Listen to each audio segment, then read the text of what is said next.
guys, hello everyone. My name is Chaim. Vegoda. Today we're going to discuss a very important class. Which I see everyone, Baruch Hashem, a lot of guys in the room here are religious. Yeah? This is a very important class for everybody to know. Specifically, it's for people to explore in Judaism. We're going to see it's a very fundamental class. For anybody to know, any Jewish person should have this fundamental idea very clear. This is going to talk about in the continuation that many of the Rishonim, most famous the Kuzari, presented this argument. And many of the Rishonim, the Rambam, they all revolve around this being one of the main beliefs of Judaism. We're walking around all our lives being Jewish, hopefully following the Jewish tradition, we should know a little bit about what Judaism is all about. Okay, so the class here is called What Happened at Sinai. Everyone know what Sinai is? Yeah, Sinai? Okay, good. So we're going to discuss now, we're going to prove, or we're going to show very strong evidence. We're going to call it evidence beyond a reasonable doubt that we know that what happened, we claim that happened at Sinai, okay, is true. Okay, that's going to be the idea of the class. Before we start and try to discuss whether or not it's true, whether we can prove it, first we're going to make sure everyone knows what happened at Sinai. Everyone know what happened at Sinai? What happened at Sinai? Matan Torah. Great. We're called Matan, and we can talk a little bit more in Hebrew. Everyone understand Hebrew here? We'll talk about, Matan Torah, Maimon Har Sinai. Okay, what happened at Maimon Har Sinai? Yeah? 3 million men, women, and children gathered together for their seed. Excellent. Very good. Okay, everyone agree with that? What did he say? Great. 3 million people, men, women, and children experience the what? What do they experience? The giving of the Torah. The giving of the Torah? The receiving of the receiving of the Torah. Let's call it a little bit more basic. Everyone will say 3 million people experience the revelation of God. Okay, sounds good? Because the Torah is a little bit ambiguous on what part of the Torah they go. The revelation of God. That means 3 million people stood on a mountain and God revealed himself. Okay? This, by the way, is a very important point because if you think about it, ask most people in the world what happened at Sinai or what purportedly happened at Sinai, you know what they'll tell you? They'll tell you that Moses went up on a mountain and he got the Torah from God, supposedly, right? And what were the Jewish people doing when that happened? Hey, goes everybody, as you see this beautiful picture here, illustrated by whatever this is from? Charles Ten Commandments. Excellent. Ten Amendments, the Ten Commandments, that's right. Moses and the Ten Commandments, okay? This is a very famous movie, which messed up most people in the world. This is everyone watching every Passover, right? I don't know if they still play it, but when I was growing up, they still okay on TV. And this is what people think, right? So we're trying to prove something, get everything out, we gotta know what we're talking about, right? So most people don't even know what we're talking about. Most people think, we claim, that there was a guy Moses, this very charismatic, smart individual who came and told people that there was this Torah, right? But the truth is that's not what happened at all. Now how do we know that's not what happened? How do we know? What? Yeah, Liz, no, I'm saying how do we know that the movie, right, displays it incorrectly? How do we know that 3 million people experienced this? It says on the Torah, very nice, we said the Torah. So we're going to start like this. We don't know yet necessarily the Torah is true. Okay, we're not necessarily going to prove right now that the Torah is true, but we're going to start with the following idea. There is a fact, an absolute hard fact, that from generation to generation, being passed down all the way into this generation, the Jewish people as a whole have a tradition that 3 million people experience something in our city. Okay, that is a fact. You guys have heard about it, your parents have heard about it, go back generation after generation, you look at any Jewish sefer printed in the last 1,000 years. In fact, the first time we can corroborate this idea is, we go back more than 2,000 years ago, right? The year 250 BCE, there's a very famous story that is discussed both by our sages and also by the secular sages. This way is something we can have across the board, everybody agrees to. What is that? Anybody know what I'm talking about? A very famous story, there's the Gemara Megillah 9a, Pesach and Aleph. Anyone here look Megillah? Yeah? Yourself on the spot. What happened? This guy right here. Who's that? Who said yes? Yeah, Daf. Tesla. What story is presented in the Gemara Megillah? Too slow. Okay, anyway, so the answer is what? Okay, yes, I got this stuff. Anyway, it's actually before the Megillah got it. Anyway, the Gemara there says there's a story called Maisa the Talmi Amelech. Sound familiar? Talmi Amelech? Talmi? Okay, the Gemara talks about the story of Maisa the Talmi Amelech, otherwise known by the secular historians as the Septuagint. I don't know how you pronounce it. I like G better, so I say it like that. Okay, so the Jews. Basically, what happened was that the Greeks decided that they wanted the Torah to be translated into Greek. How did you know? Very good. They wanted to be translated, and this is a story documented in world history, in Jewish history, that the Torah was translated into Greek. Okay, that means the Torah that we have today. Now, in the Torah, what does it say? I don't know why that happened, but in the Torah, what does it say? That 3 million, it doesn't say exactly 3 million people, but it says 600,000 people witnessed. We're going to go to the Psukim later. That this event happened to the entire Jewish people. It means the Jewish people as a whole, already from the year 250 BC, is proven by secular historians, were of the belief that this event happened. Okay, besides the fact that it's been passed down generation to generation, we all know about it, our parents have talked about it, and it's printed in all the Jewish books, right, last thousands of years. This is a solid fact that has been going down for generations. So now we have to discuss, how did this happen? Okay, how is it possible that the Jewish people have, this is part of their Masorah, part of their tradition, that this event happened? Okay, now there are two basic options. Either it happened, or it didn't happen. Okay, either it's true or it's false. If I had the slideshow, I would do the next slide, but I don't, so I'm going to go without the slideshow. It goes like this. Basically, part of any Masorah, part of any tradition that any country or any religion has, there are two types of stories that you can have, right? Two potential types of stories. What are the two stories? One story is called a legend, and one story is a fact. Does anybody know what the difference between a legend and a fact is? Don't all answer at once. Okay, so we'll start like this. George Washington chopped down the cherry tree. Is that a legend or a fact? Legend. Legend. Yeah, George Washington was the first president of the United States of America. Fact or legend? Fact. Did anybody see him? Your parents see him? No, so you agree that it's a fact? Yeah? Okay. Mary had a little lamb. Is that a legend or a fact? Fact? Yeah, that's the point. Anyway, right? The idea is everybody agrees. There's a couple of things. Everyone here is American. Everyone knows the cherry tree story? Yeah? Okay, everyone knows this. So what makes something a legend as opposed to a fact, right? Everybody talks about it. Everybody knows about it.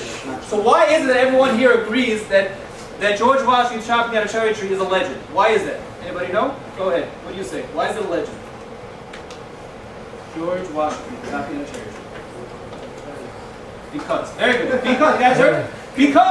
Because why? What? Yes, go ahead.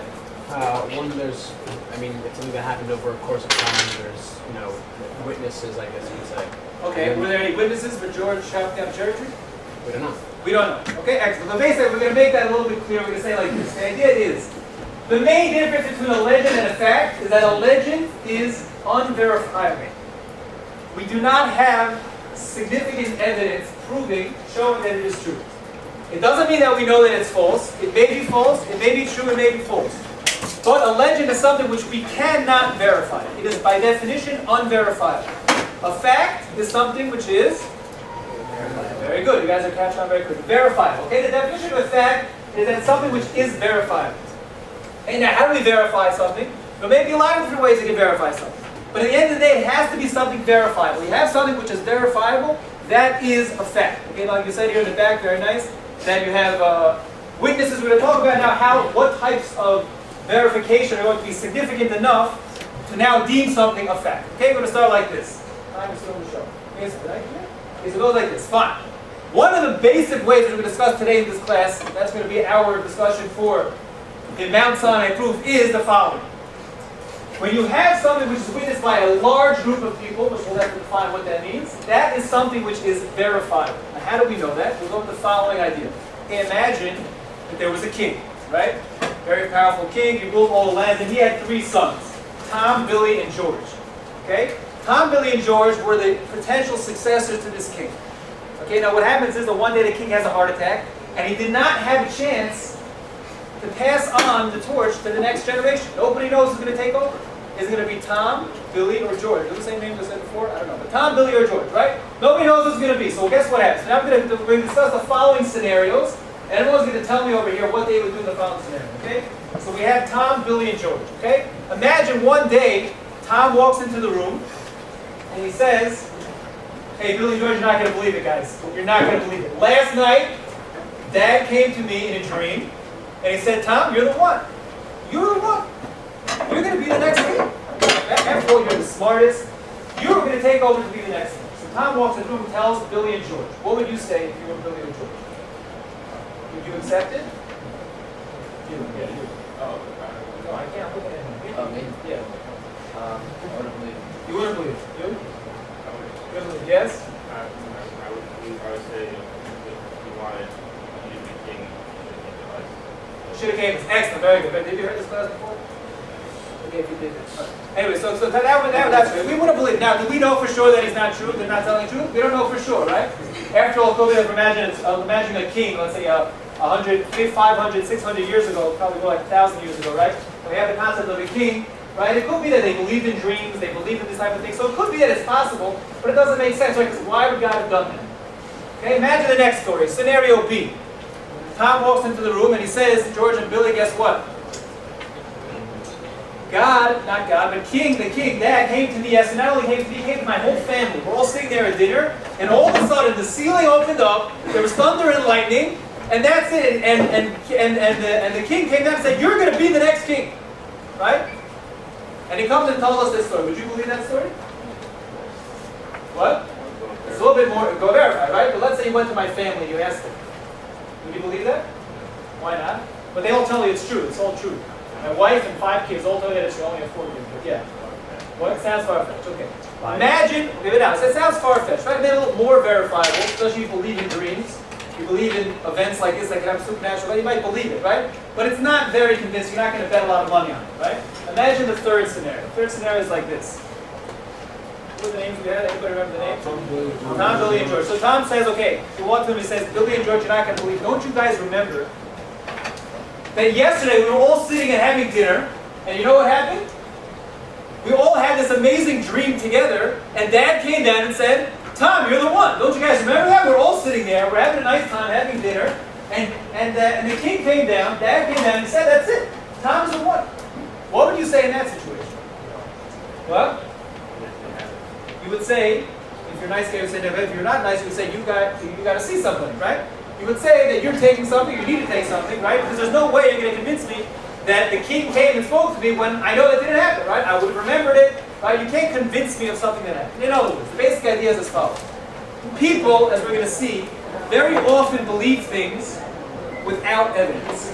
Okay, we're going to see here an amazing fact. Actually, most people in the world, okay, when I say most, I mean 99.9999, right? People in the world live their entire lives based on assumptions with no evidence. People will do that. Okay, there is such a thing. People have reason to do it, their parents did it, it feels good, people want to kill them if they don't do it. For whatever reason, people will do that. Nobody will ever believe something against evidence. It is impossible to prove something to somebody against evidence, something which they know is not true. Okay? Now, if we go back now to Judaism, we're going to have the following idea. Judaism, we're claiming now, was experienced by millions of people. Okay? Millions of people. Like we said before, we go back to the mashal that we had before. We had one person, Moses, coming down and saying, you know what? I had this revelation. God gave me this Torah. Right? I want you to believe it. Right? So we can imagine people would maybe take it, maybe they wouldn't take it. Right? Maybe they believe Moses is a charismatic guy. He's good looking. He's smart. He's strong. Right? Enough about me. Right? And he's this amazing guy. He convinces people. Right? You can do that. You can have an incredible speaker, incredible guy, really smart. And they can maybe convince them. But imagine Moses comes and says, you know what, guys? Don't you all remember that the sky opened up, there was thunder and lightning, and God came down and revealed himself to everybody? That is the claim that we're discussing. The Jewish people have a claim that 3 million people experienced something. It is impossible, as we say, you guys, we showed it from the story, it is impossible to convince people of something against evidence. It makes no sense to convince people of something against evidence. So we have this claim. We have this potential, we have this idea that the Jewish people are walking around for all the centuries, for thousands of years, saying that 3 million people experience something. So we have 2 options. We said either it's true or it's false. If it's true, then we can stop the class. If it's false, we have to figure out how is that possible. How is it possible Moses was able to convince millions of people that something happened to them which did not happen? That is something which does not make sense. Okay, and therefore, if we're going to try to verify this claim, we have to try to prove, that it was never fabricated. So we're trying to say like this: if Moses came along and wanted to convince the people that something happened, it would be impossible for Moses to come and try to convince them that all of them experienced something which they did not experience. Okay, this is the basic idea which is articulated by the Kuzari. And the idea is that if an event, a claimed event, right, happened, and if that event happened, it would have left overwhelming evidence, easily attainable evidence, and there is no evidence, then that claim is false. Okay, does everyone follow me? The idea is like we said before. There can be a lot of different types of evidence. But if there was a claim, that if the claim is true, there should be an overwhelming amount, an amazing amount of easily attainable evidence, and there is no evidence, so then the claim will automatically be false, always be false. Okay, and that's what we're saying right now. 3 million people. Moses is coming to 3 million people and saying, don't you know that you witnessed God coming down and revealing himself to you? You know, what would be the evidence? What would be the overall evidence that they had? They all would have known it. They all would have experienced it, right? Since they did not experience it, it is therefore impossible for that to have happened. Okay? So that's Shlav Aleph that we're saying right now, is that it's impossible that Moses came along and convinced people of something against their own, against evidence, against their own beliefs. Everybody follow me so far? Make sense? Okay, by the way, interesting enough, we have a lot of splintering groups in Judaism. Anybody know throughout the years different groups that broke off from traditional Judaism? Karaites. Karaites, very good. There's the Karaites. The Stukim. There's another thing. We had the Essenes. We had the Hellenists. Another small group of a few billion people now called the Christians, right? Not one group in all of Jewish history ever challenged this claim.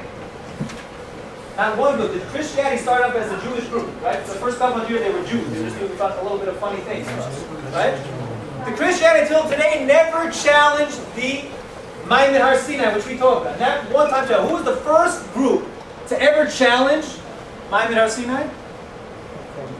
Excellent. The Reformed Judaism in the 1700s.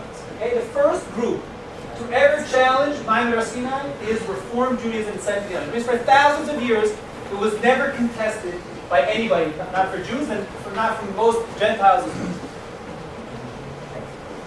Okay, so far we're saying like this. We have a claim. We have a claim that we've proven. This is the claim that's been going on for thousands of years. The Jewish people claim that millions of people experienced something at Har Sinai. We said it's either true or it's false. Okay? If it's true, great.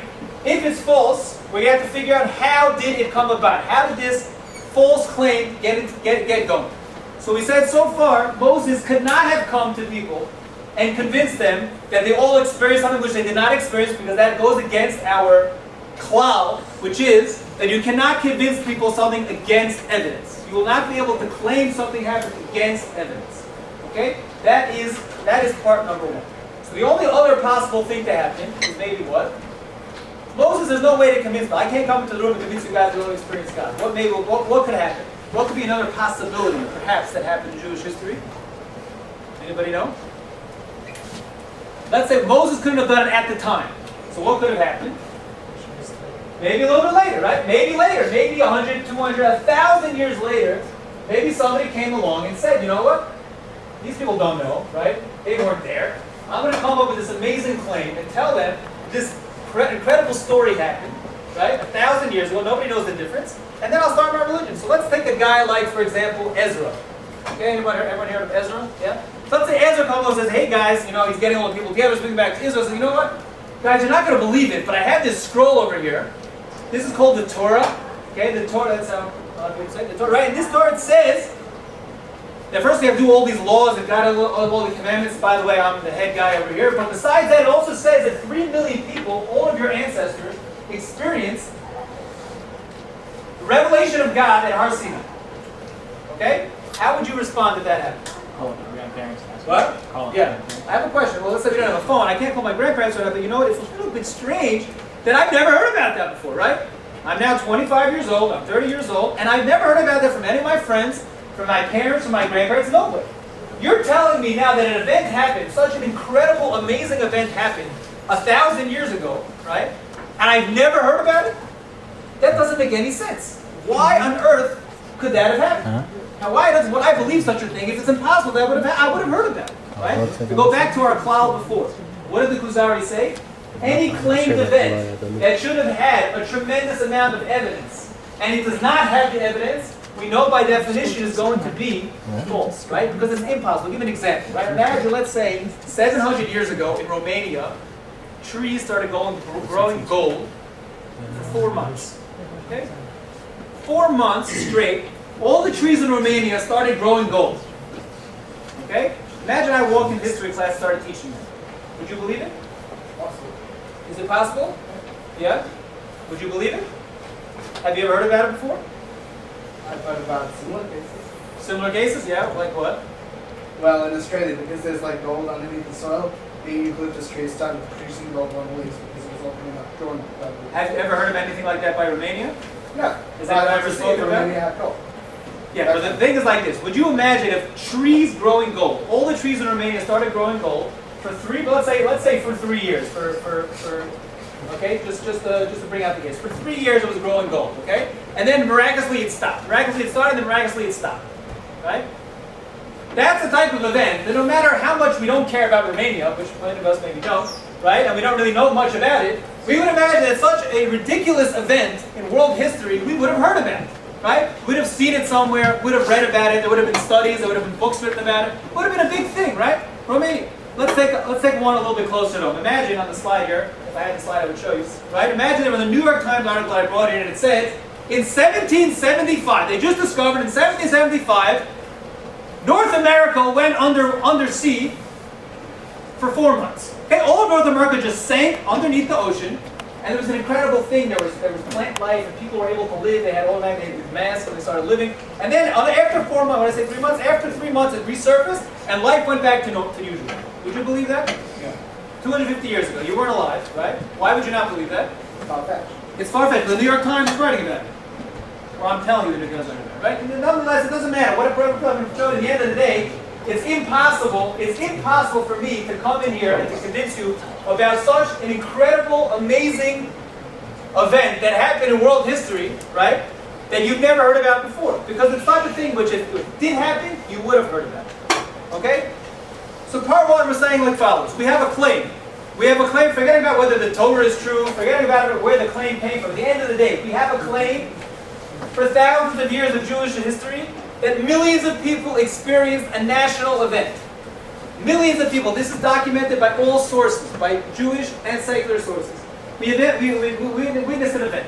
How did this falsehood start? If it's a falsehood, right? So we said it's impossible for anybody to come and convince people of something against evidence. So therefore, it makes no sense that Moshe Rabbeinu walked up to a few million people and said, "Don't you remember you experienced such a thing?" That doesn't make any sense. There is no way that anybody will ever do that, number one. And number two, if it would have happened later on, it also is just as unreasonable. Because for it to happen 1,000 years later is also ridiculous. You're not going to be able to come to somebody and say, you know what? There's something that you've never heard about, your parents never heard about, this incredible event, I want you to believe it. It doesn't make sense. If there's no evidence, it does not make sense that such an event happened. Okay? So that is, we're back to that. Close. Okay, anyway, that is the following. Now, interestingly enough, anybody know how many religions there are in the world? Any religion majors over here? You guys can go to college here. Religion majors? Okay, there are, apparently, we checked it up on Google a few weeks ago, maybe it changed by now, 4,200 religions in the world. Okay, 4,200. Can you name some of them? Christianity, Islam, Buddhism, right? Mormonism, okay? What? Jedi, okay? 4,200 religions in the world, okay? How many of these religions are based on something which makes sense? As the gentleman over here said before, we would imagine that if somebody was coming to, God was coming to send us a message, right, he would do it in the most likely way that we would believe it. In other words, he would do the most reasonable thing. If God is sending a messenger to us, he wants us to believe in his religion, right, we would imagine he would have a reasonable claim. A reasonable claim means a claim which is verifiable. A claim not that one person got a gift from somebody, one person found the Torah, one person had a revelation, one person can make up anything, right? A reasonable revelation means one which is verifiable. How many of these religions are verifiable? What do you say? Come on, take a guess. Make a wild guess. Very good, right? There are no, of the 4,200 religions recorded in world history, not one religion makes a verifiable claim. Which means, according to what we're saying, not one religion makes a reasonable claim. Every single religion that has been started in the history of the world is started by one person, most of the time, maybe a few people, who had a revelation, who did a miracle, who claimed that something happened. Mormonism, by the way, is the best. Joseph Smith, anyone know how it started? What happened? Got the tablets. Got the tablets, what happened to them? Smashed them because He smashed them and he lost them, and here they are, writing them again, right? That's how religion, but the truth is, more or less, that's how all religions of the world have started. All religions of the world basically go like that. One person had a revelation, he had a dream, this is what happened, right? And now he's telling other people to believe it. Or maybe he did some miracles. That's the basic idea of all religions in the world. Now if we go back to our claim, the only one that is different is Judaism. Judaism is the only religion in the world that makes a reasonable claim. What does a reasonable claim mean? It means a claim that if we were really searching for the truth, we would want to believe. Right? Imagine a person comes up, he doesn't know what religion he's in. Right? He wants to find God, right? And he has 4,200 people saying, believe in me, pick me, right? This is it. So why am I going to pick one of them? What does God want me to do? I believe there's God out there, so I should believe in Him, believe in Him. Which one should I choose? There is one religion making a reasonable claim. What does a reasonable claim mean? It means a verifiable claim. A verifiable claim meaning, like we said, an example of Judaism, thousands, millions of people experiencing an event, that's something which cannot be fabricated. Yeah. What about Hare Krishna? What happened? What about Hare Krishna? I don't know about that, but tell me about it. Don't they have like a book that there's like a story in there of a war and there's 1.5 million people on each side, and that was. Oh yes, that's the North African religion. I was going to get that in a minute. I think I'm not sure if that's that one, but there is one other recorded religion in the world that claims to have a mass revelation. It means millions or hundreds of thousands of people experience something. So it seems to disprove our whole discussion. There's only one problem: everybody died, and one person had a dream to tell it over, something like that. Right? Okay, the basic idea is that's a joke. Maybe everyone didn't notice that, right? It's a joke that's trying to get them to beat around the bush, but it's right. At the end of the day, that's called not a mass revelation. Having a mass revelation, everybody dying and no one to tell us over, is called not having a mass revelation. Okay, so the idea is not one other person, not one other religion in the history of the world has ever made this claim. And by the way, the reason why this is an important point, besides just to highlight the contrast, the difference between Judaism and all the religions, is the following. You may say we're making a good claim, right? You cannot convince people against evidence. It makes no sense. You can't convince me that something happened if there's no something which should have had tremendous evidence doesn't have any evidence. You could say, you know what? That's the way you're talking today. People are sophisticated. People are educated, right? We don't just buy anything. We take evidence and we analyze it and we try to figure out what's right, what's wrong. But people back then, people were crazy. People was doing this to kill each other. Nobody could read. Right? They were totally illiterate. So you can't bring a proof from what we do nowadays, the way we make decisions nowadays, and apply that to what happened 1,000 years ago. Maybe 1,000 years ago, people were like really not so smart, they weren't intelligent, and they believe anything. Like, don't you believe that I just threw a ball in your head? Yes, yeah, of course I believe it. Yeah, I'll believe anything, right? So that's the part, right? Maybe people were stupid. Maybe people were hypnotized, right? So the main idea that we're coming to say right now is, if it's true that it's possible to fabricate such a story. That means if it's possible to get people to convince people to believe in something which is against all evidence, which is all the factors are pointing against it, and you want them to believe in something against evidence, then guess what? It should have happened another time in history. If it's true that it's possible to have a false event, something which never happened, it was a joke, it was a hoax, right? And somehow some charismatic guy got up there and was able to convince everybody that something happened, then it would have happened another time in the history of the world. Yeah. Why wouldn't we have happened another time if people already believe in religions started by one person? So you could say like this is more persuasive with others or persuasive enough that against all of us. Yeah, I mean first of all, I'm not even talking about that religion, I'm talking about the concept. Before we get to your question in a second, I'm saying the concept. We are making a cloud, we're taking a rule, we're saying that a rule of thumb is any event which has strong evidence to prove it cannot be fabricated. Okay? That is a claim that I'm making. So now, if we're going to say that it's possible that that's not true, it's possible that really anything, forget about religion, a war, anything that could have happened, right? You're saying it is possible to say that something which is false has been accepted as truth, as fact, as history, and it should have happened again. There is not one other example in the history of the world of something which is considered to be false, and yet it was experienced and there's overwhelming evidence proving that it happened. And then later on we proved that it was false. But we don't have an example of that yet. How do we know that just because it hasn't been there's most a lot of times so that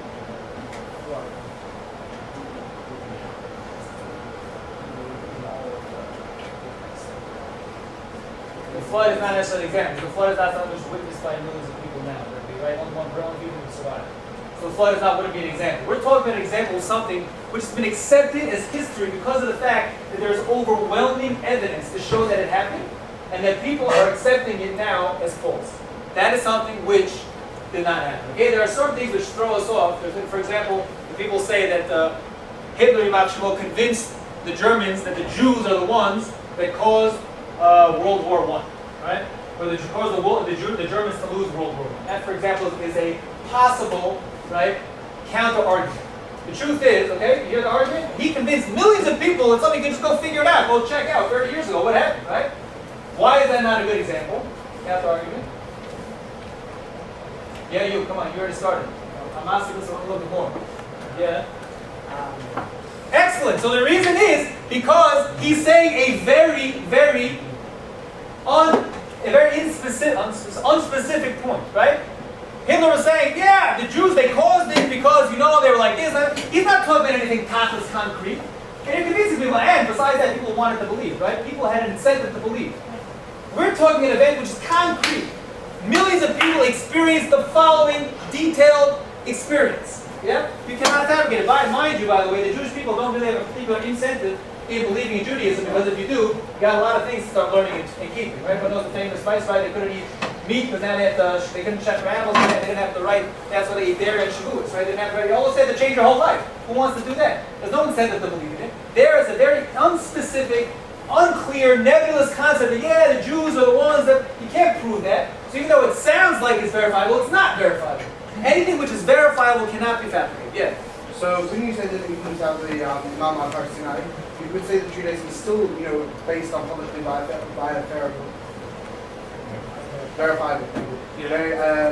evidence because of all the other miracles that happen on a national level. For example, the copper snake curing the Israel from snake bite kind of thing. This is a public miracle that all of Israel should be able to report, hey, yeah, that didn't happen, kind of stuff. Excellent. That's a very good point. I actually was, when I was going through this, I also thought about this idea. We're going to see the Rambam makes a distinction, I don't have a point right now, but the Rambam makes a distinction between miracles and specifically having God talk with them. Because a lot of people can do miracles. Moshe Rabbeinu can perform a miracle. It could be, by the way, a lot of people say a proof against Judaism is that the Christians have miracles. I don't know if they did or they don't, but we don't care. Even if Christianity and whoever it was there was able to perform miracles, that's not a stira to Judaism. Because the Torah itself actually describes in Deuteronomy, otherwise known as Devarim, right? That there will be people, Navi Sheker will come and do miracles. There's a concept of miracles. That's not a proof of God. So you can have miracles. But to have an experience, say that God came and revealed himself to the entire people, that is something which is impossible to say. Miracles are a little bit more harder to deal with. Okay? So the idea is like this. If you want to say that all the people were just ridiculous, they weren't so smart, right? And they did a big magical hoax, how is it possible that it's never happened again in world history? Okay, now this is just a very basic idea, and that is that history is the determining factor of truth or false. If something was true, it's possible for it to happen. It's possible to have a false event being accepted as history. If that's true, it would have happened again. It is not possible that for thousands of years of world history, there has never been such a thing been recorded again. Okay? So far we have a claim. We're talking between a history and a legend. We have a verifiable claim. The verifiable claim makes it a fact as opposed to a legend. What is the verifiable claim that we're talking about with Maimon Har Sinai? Millions of people experience something. Millions of people experience something? Okay, well, how did that happen? Moses can't convince millions of people that something happened. So maybe 1,000 years later, someone else convinced them. That also can't be, because like the Kuzari says, you will never be able to claim an event that should have had tremendous amounts of evidence, and it doesn't have that evidence, that will never be accepted as true. Okay?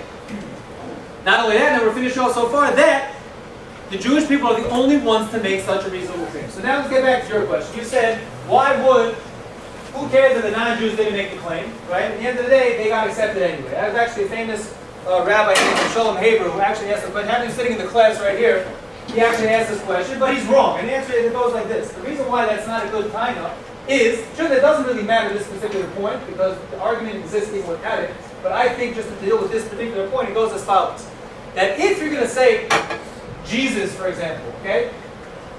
Yeshu decided that he wanted to start a religion. I don't know if he decided to Paul did it, whatever it is they did. Whoever wants to start a religion, right? If you can get people to have If you have the best possible proof on earth that you can pull off, why would you not do it?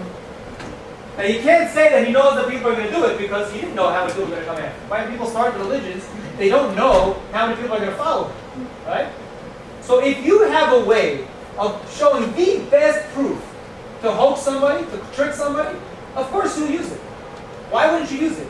If you can do the best possible, because nobody believes things against evidence, right? So if you can somehow get people to believe something that otherwise doesn't make sense that they would believe, that's the best thing. Then they'll go around and tell you, look, this is a verifiable proof. Everybody come on. So the fact that nobody ever used it shows one very simple thing. They didn't use it because they couldn't use it, because it's impossible. It's impossible to come up with such a claim because it makes no sense. Nobody will ever believe it. By the way, Christianity, anyone look at the Webster's Dictionary, I don't know if it's, now they have updated ones, but the one I used to check, if you look at the definition of faith, faith means, everyone heard the expression of a leap of faith? Why is it called a leap of faith? Because you got to take a leap to get there, right? You don't have real evidence for it. The definition of faith in Webster's Dictionary, for one of you, you can check it out, is as in the Christian religion, right? Believing in something without any evidence, as in the Christian religion, because that's what it is. They're not telling you that we have verifiable facts. They may believe it's true. They teach their kids that it's true, but they can't prove it. They want you to take a leap of faith. Judaism is a reasonable claim. Okay? So far we have Judaism, we have the fact that no other religion has done it. And now comes the clincher. You got people to listen to that. It goes like this.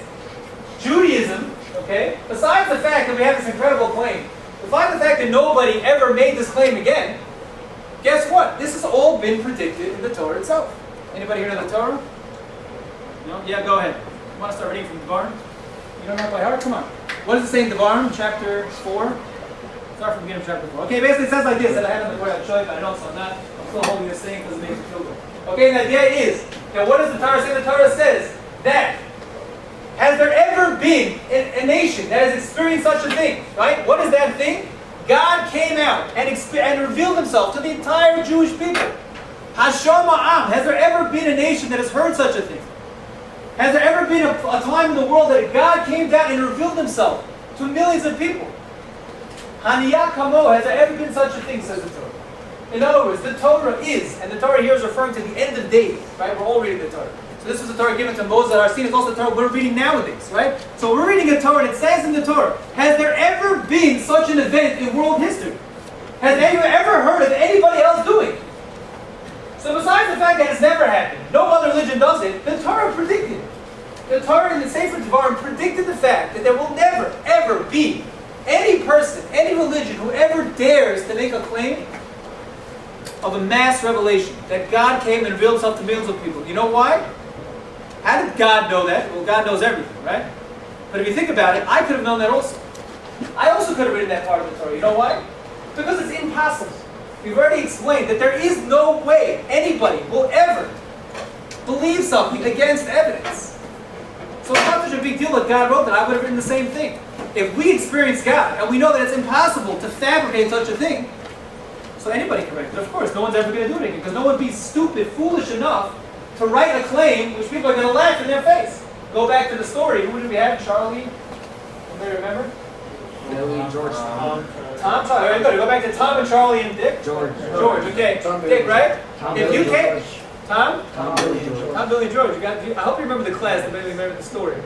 Anyway, Tom, Billy, and George. Right? So Tom, Billy, and George, right? So we go back to the story. Tom comes to Billy and George and says, you know what? Don't you remember what happened? They'll start laughing at him. They'll send him to a mental institution, right? So no charismatic guy is going to go up and start saying something foolish, right? And therefore it's obvious that's not going to happen again. So the Torah already predicted it, but it's not really such an incredible prediction because we know that's going to be like that. And that's the main idea of this Mount Sinai revelation. Okay, what happened at Sinai? National Revelation. That is the main idea. By the way, just to add a little icing on the cake, all of the main classes we showed and speak about this. The first one, not the first one, the Rambam speaks about it in the very beginning of the Hilchos Study. I told you at the beginning of the Rambam Hilchos Study. I told you the Rambam writes that, and this is what we get to before. The Rambam says we don't believe in Moshe because of the miracles that he did. We don't believe it because he split the sea. We believe it because our emunah is based on the fact that God came down and spoke to us directly. No intermediary. We're not believing in anything. It's verified. We all were there. We stood there, not necessarily our particular bodies, but our grandparents stood there and they experienced this, and therefore there was no room for error. We experienced it. The Torah says it will never happen again, such a thing, because it can't happen again. And that is the main idea. Just to quickly recap, we have a claim. We have a claim going on for thousands of years. This is a fact. The Jewish people believe that millions of people experience something at Har Sinai. Two options: either it's true or it's false. If it's true, great. If it's false, we got to figure out how did that happen. Either it happened that Moshe Rabbeinu came to the Jewish people and tried to convince them that they all saw God at Har Sinai. That is impossible. Impossible to have such a thing. Second option is someone later in history came and did it. That's also ridiculous, because you're not going to believe that New York City was underwater for 3 months, right? No other religion, of the 4,200 religions in the world, no other religion dares to make such a claim. There's only one religion making a verifiable proof, which means only one religion making a reasonable claim. Judaism is the only religion making a reasonable claim, the only religion that will ever make a reasonable claim, and that has ever made a reasonable claim. Not only this, it's also predicted in the Torah, and is corroborated by all of the Rishonim. Yeah? So why are there so many nations? Very good question. Why are there other nations in the world? I have enough time answering for myself what I do. I can't have enough time to speak for everyone else. Basically, but if you want to know, we don't have to answer that question. But the basic idea is, what I would say is, that people, there are a few ways to answer the question. We'll start like this. Most people in the world, any particular idea which you believe in, yeah, you connect to it on one of four levels. Either knowledge, you know that it's true. Belief, you don't know that it's true, but you have reason to believe in it. Faith, which is talking for a leap of faith. And the fourth level is society. That means you don't care, you don't give a darn, you never thought about it, you don't know what you're doing, but you're just doing it because society is doing it. Most people in the world do most of the things that they're doing in their life based on level number 4. Which is a pretty pathetic idea, but that's the most people live, right? They go around just doing what people do. That's the way they grow up, they watch the movies, they laugh at whatever the people in their scenario are doing, that's what people do. Now, why did originally people believe in it? So we said people have a reason to believe in it, right? But first of all, a lot of times people believe in it because there was a gun put to their head, right? Christianity, they kill people, don't believe in it, right? So people became Christian, right? A lot of times they say, if you believe in us, we're going to promise you, right, the next world. What do I have to do? Nothing, just be baptized, right? And don't do sin. What is that? I don't know, right? So you may have an incentive to believe in it, right? They tell you it'll be good, they're not going to kill you, they'll give you prosperity, you'll do it. So most people just do things, and when they have an incentive to believe in it, they believe. They got to believe in something anyway, so believe in it. Is there any way gyms who are actually very faithful to their religion and believe in that? I don't want to answer for them because I haven't researched it. I actually had a friend who was a history major, and he studied a lot of Christianity. I had an argument with him once, but I don't remember how it came out. But I'm not going to speak on their behalf, so you can find out if you want. But the bottom line is that the fact remains that is what we're claiming is an unreasonable claim. We're not claiming that it's impossible. Right? We're not disproving that Christianity for this argument could be true. We're just saying that it's not a reasonable claim. It's not a claim that if God wanted someone to believe in it, He would expect us to choose it. Because it's not reasonable, I would believe it. Yeah.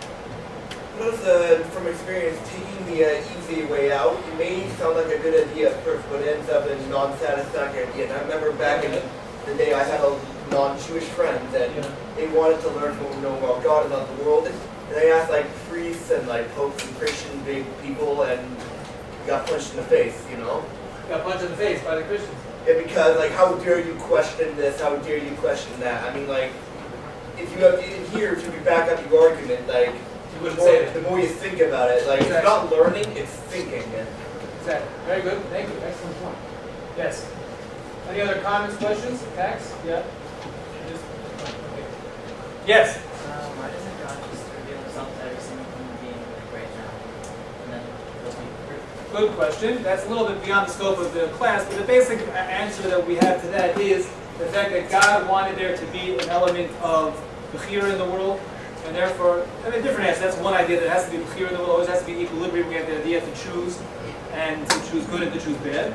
Also, there's a concept of hester panim. We're also, on a different idea, we're being punished for doing it, right? There used to be the base of English, you would have a much closer connection to God. We have to be zocher. Okay, but there are a lot of different ways to approach that. Okay, thank you guys. Anybody have any other questions? Okay, thanks for coming to the class, guys. Appreciate you got it, and enjoy the rest of the day.